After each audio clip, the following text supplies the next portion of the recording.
नमस्कार, top 10 news में आपका स्वागत है। मैं हूं राम सकल यादव। आइए दिखाते हैं आपको आज की छोटी बड़ी खबरें।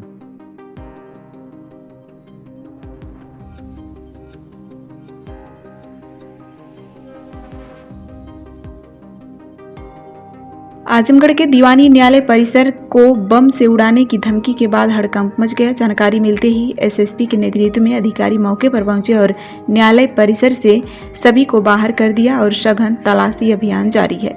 सोमवार को दीवानी कचहरी खुलते ही अधिवक्ता अपने अपने चेंबर में पहुंचकर वादकारियों से बातचीत कर रहे थे। इसी दौरान न्यायालय की ईमेल आईडी पर परिसर में बम रखे जाने की धमकी भरा मेल प्राप्त हुआ। मेल की जानकारी मिलते ही दीवानी परिसर में हड़कंप मच गया। आनन फानन में इसकी सूचना पुलिस को दी गई। सूचना मिलते ही पुलिस बल मौके पर पहुंचा और पूरे परिसर से अधिवक्ताओं व वादकारियों को बाहर निकाल दिया गया।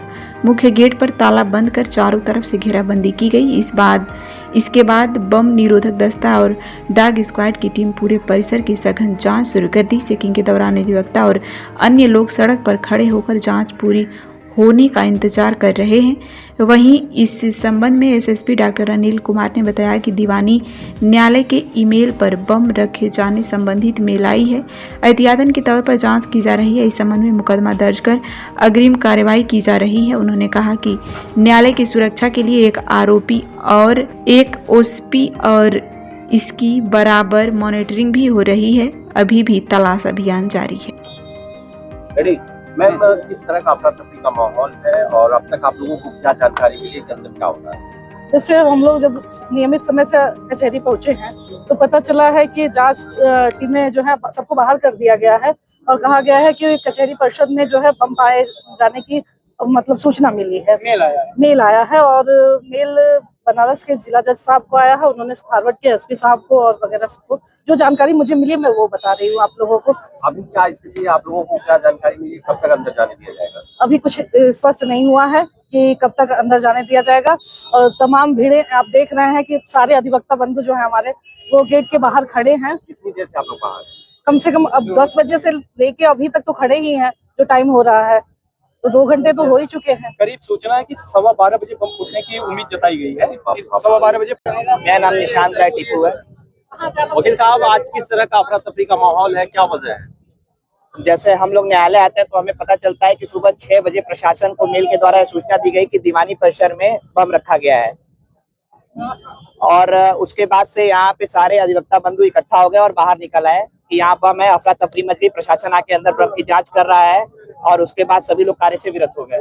लेकिन सबसे बड़ी अधिवक्ताओं की ये मांग थी कि अगर सुबह 6 बजे आपको सूचना थी तो क्या अधिवक्ताओं की जिंदगी प्रशासन के लिए मजाक है कि वो 10 बजे तक सूचना नहीं दे पाए? जो अधिवक्ता बंधु हमारे मार्टिनगंज, फूलपुर या अन्य दूर जगहों से यहाँ आ रहे हैं, अपनी जिंदगी को खिलवाड़ समझ के आ रहे हैं, प्रशासन ये बात उनके जीवन को इतना सक्रिय नहीं समझ सका कि आप ये सूचना दे दो अधिवक्ताओं को कि वो यहाँ आए नहीं। अभी हमने देखा कि यहाँ पे प्रशासन कैदियों को लेकर आ रहा है, यानी प्रशासन के बीच में भी मिस अंडरस्टैंड थी कि अगर वो ये सूचना नहीं दे पाया कि जेल प्रशासन को कि वहां से कैदी आ जाए कि दीवानी परिसर में बम रखा हुआ है, तो ये प्रशासन की बहुत बड़ी नाकामी है कि उन्होंने पहले से अधिवक्ताओं को सूचित नहीं किया कि दीवानी परिसर में बम रखा हुआ है। कितने समय से आप लोग बाहर हैं और अब तक क्या आप लोगों को जानकारी मिली? हम लोग सुबह 9:30 बजे से यहाँ पे हजारों की संख्या में आप देख रहे होंगे इस दीवानी कैंपस के चारों तरफ अधिवक्ता साथी और मुवक्किल सभी लोग परेशान होकर घूम रहे हैं। उनको ये सूचना है कि अंदर बम मिला है। अगर प्रशासन में फिर यही मैं कह रहा हूँ कि सुबह 6:30 बजे 6 बजे से सूचना प्रशासन को थी, उन्होंने अधिवक्ताओं को क्यों नहीं दिया?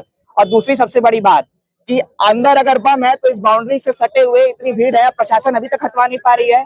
क्या अधिवक्ताओं की जान को इतना मजाक समझा गया है? इसी के लिए अधिवक्ता अपने अधिवक्ता प्रोटेक्शन एक्ट की मांग करते हैं कि आप उनके जीवन को भी महत्वपूर्ण समझिए, जो आम जन की भावनाओं के लिए लड़ता है और आम जन को न्याय दिलाने के लिए उसके साथ खड़ा रहता है। इस तरह की घटना आज दूसरी कचहरी में है, इससे पहले भी पूर्वांचल की कचहरी में बनारस में घटना हुई थी, तो उसके बाद भी अगर नहीं जागा जा रहा है प्रशासन के द्वारा, तो किस तरह से आप लोग मानते हैं कि आप लोगों की बातें सुनी जाए? देखिए, उत्तर प्रदेश की सरकार या केंद्र की सरकार ये कहती है कि हम नागरिक सुरक्षा को बहुत ज्यादा मद्देनजर रखते हैं और उसका ध्यान देते हैं, लेकिन अधिवक्ता बंधु जो उनसे तेज है, उन जिसके लिए लड़ते हैं, उस आम जनता के लड़ते हैं, उसकी सुरक्षा के साथ कितना खिलवाड़ कर रहा है ये प्रशासन। अगर बनारस में ऐसी अपनी घटना हो चुकी थी तो कोई भी ऐसी सूचना सभी अधिवक्ताओं या सभी दीवानी न्यायालयों में पूरे 75 जिले की नहीं दी गई, जिससे ये साबित हो सके कि अधिवक्ताओं की सुरक्षा सर्वोपरि है। और ये बम की सूचना अगर 3 दिन पहले 4 दिन पहले किसी एक बार आपके बगल के जिले के अगर न्यायालय में ऐसी हुई थी तो आपको आजमगढ़ और अगल बगल के जिले को सूचित करना चाहिए था या सक्रिय करना था या रेड अलर्ट पे रखना चाहिए था कि ऐसी घटना यहाँ भी हो सकती है।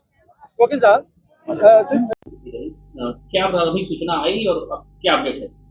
एक मेल प्राप्त हुआ था जिसमें इस धमकी का उल्लेख था और उस पर सूचना प्राप्त होते ही तुरंत पुलिस सक्रिय हुई और सघन चेकिंग अभियान इस दौरान चलाया गया। सुरक्षा की जो व्यवस्था थी उसको चाक चौबंद किया गया और किसी तरह की हड़कंप या उस तरह की चीज़ें नहीं रही और जो है इसमें कोई आपत्तिजनक चीज़ या कोई उस तरह की चीज़ अभी तक नहीं मिली। अभी चेकिंग जारी है? चेकिंग जारी रहेगी और जो सुरक्षा के उपाय वो चाक चौबंद रहेंगे। सर, पूरे मामले में जो अधिवक्ताओं की सुरक्षा को लेकर के जिस तरीके से प्रोटोकॉल तैयार है, रोज सुबह जांच होती है, जांच को किस तरीके से मॉनिटर किया जा रहा है, क्योंकि मेटल डिटेक्टर वगैरह तमाम चीजें हैं, उसको किस तरीके से मॉनिटर किया जाएगा? देखिए, हमारी जो न्यायालय की सुरक्षा व्यवस्था है उसकी एक एसओपी है, उस एसओपी का भी पालन किया जा रहा है और समय समय पे इसकी सिक्योरिटी ऑडिट जो है माननीय न्यायालय से समन्वय स्थापित करके किया जाता है और जो हमारी बीडीएस और एएस टीम्स हैं वो भी लगातार इसमें सक्रिय रह के चेकिंग करती रहती हैं।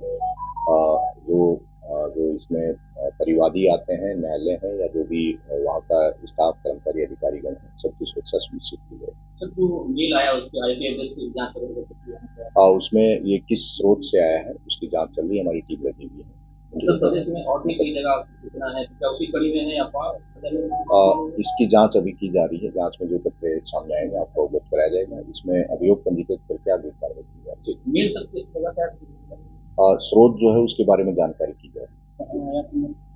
ये जो माननीय न्यायालय है